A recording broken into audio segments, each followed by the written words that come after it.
Boses ng mamamayan. Gusto ko sana yung bilang estudyante. Iba't ibang opinyon ng taong bayan. Ang gusto ko talagang Ating alamin sa Kalye Survey.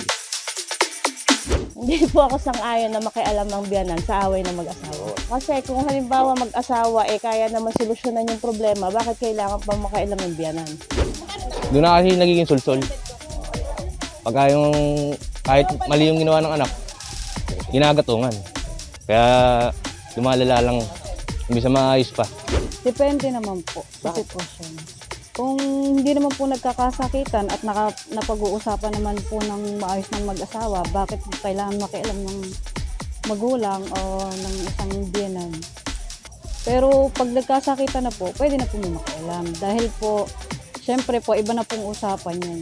Anak pa rin po niya yun, hindi naman po niya pwedeng pabayaan yung anak niya kung sakaling ganun po ang mangyayari.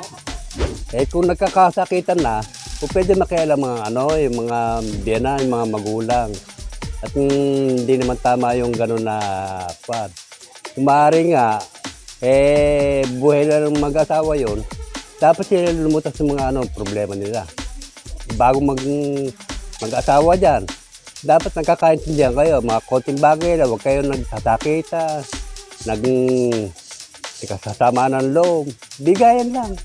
Depende po yun sa sitwasyon nila sa pag-aaway. Kasi kung nagkakaroon na ng sakitan, nadadamay na yung mga anak, pwede na kaming makialam ng mga biyanan doon, siyempre. Di ba?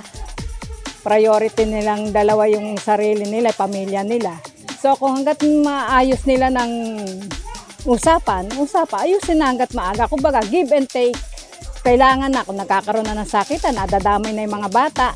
O de, kailangan na doon, pumasok na yung mas nakakatanda, mas nakakaalam na. Kamukha kami, una kaming nag-asawa sa kanila, di ba? Alam na namin yung, kumbaga sila, papunta pa lang, pabalik na kami. Okay? Yung sabihanan ko dyan, huwag mo konsintihin yung anak mo, lalo na't alam mong mali. Kasi pangungonsinti po yun sa anak niya. Lalo na pag nananakit. Depende. Kung halimbawa ba sinasaktan yung anak mo, siyempre pakikialaman mo. Ang ano lang po, siyempre kung alam niyo po na sinasaktan, pakikialam ka. Pero kung hindi naman, away lang nilang, wala namang ibig sabihin hindi namang malala. Depende po kung pangit na po yung ginagawa ng manugang o ng anak.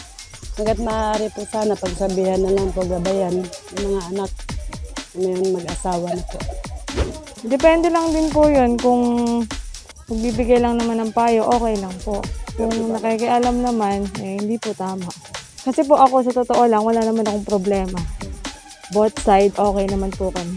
Depende sa sitwasyon. Kung pakikialam na nanghihimasok, hindi dapat. Pero kung magbibigay lang ng payo, pwede naman. Pero kasing mga biyanan na konsentidor na pinagtatakpan pa yung mga anak kahit mali.